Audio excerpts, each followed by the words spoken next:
Hello everyone, this is Mighty Misfit Menagerie back with another lunch break update, so called because I filmed them on my lunch break. And today we are going to be talking about the new player races in Wild Beyond the Witchlight.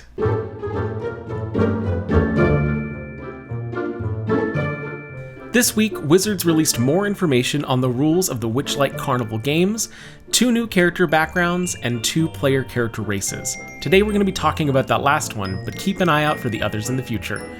The first interesting item to note with this release is that Wizards is keeping to the character creation style introduced in Tasha's Cauldron of Everything, with ability score increases as a player choice rather than inherent to the fantasy race. This gives 3 floating points that can be assigned as plus 2 points in one ability with plus 1 in another, or plus 1 to 3 different abilities. Languages are handled in a similar fashion, with all characters given common, and an additional language choice to be agreed upon between a player and a DM. While lifespan has varied greatly between humanoid races, elves and dwarves, both of the new races introduced in the Wild Beyond the Witchlight will have a lifespan of about a century, leaving Turtles and Aarakocra still alone in the short-lived category.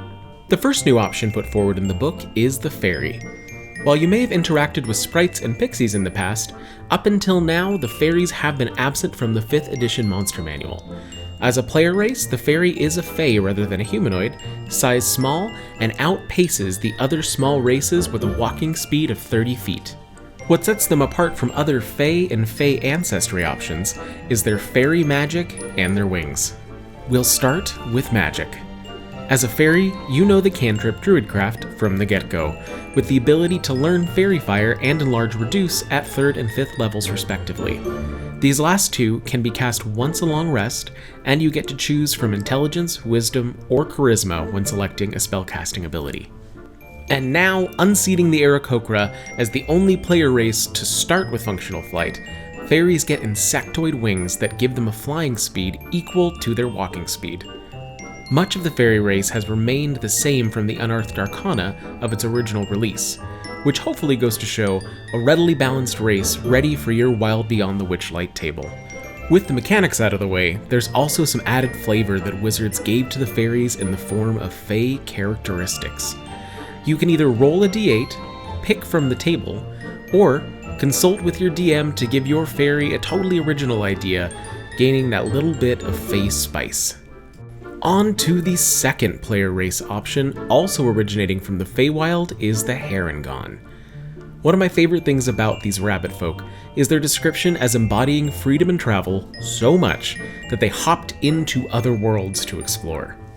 Unlike the fairy, though the race originated in the Feywild, here your creature type is humanoid.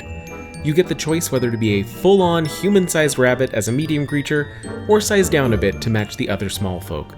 But either way, your walking speed is 30 feet. While the fairy got some interesting magical accoutrements, the Heron Gone's strength comes from all of its leporine abilities. Leporine? If I got it wrong, go ahead and let us know in the comments.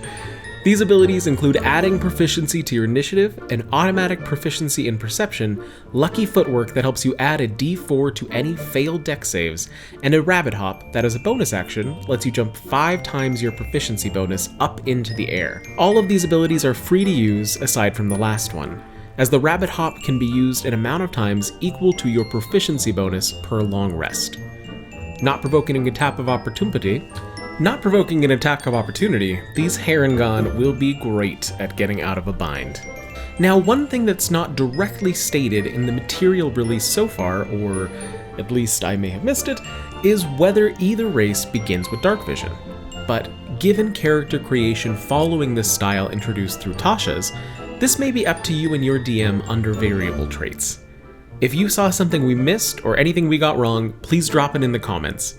We'll keep an eye out for more info as the book nears its release in game stores and online Tuesday, September 21st. Thank you so much for watching. We're looking forward to making more of these short-form videos as more information becomes available about this awesome campaign.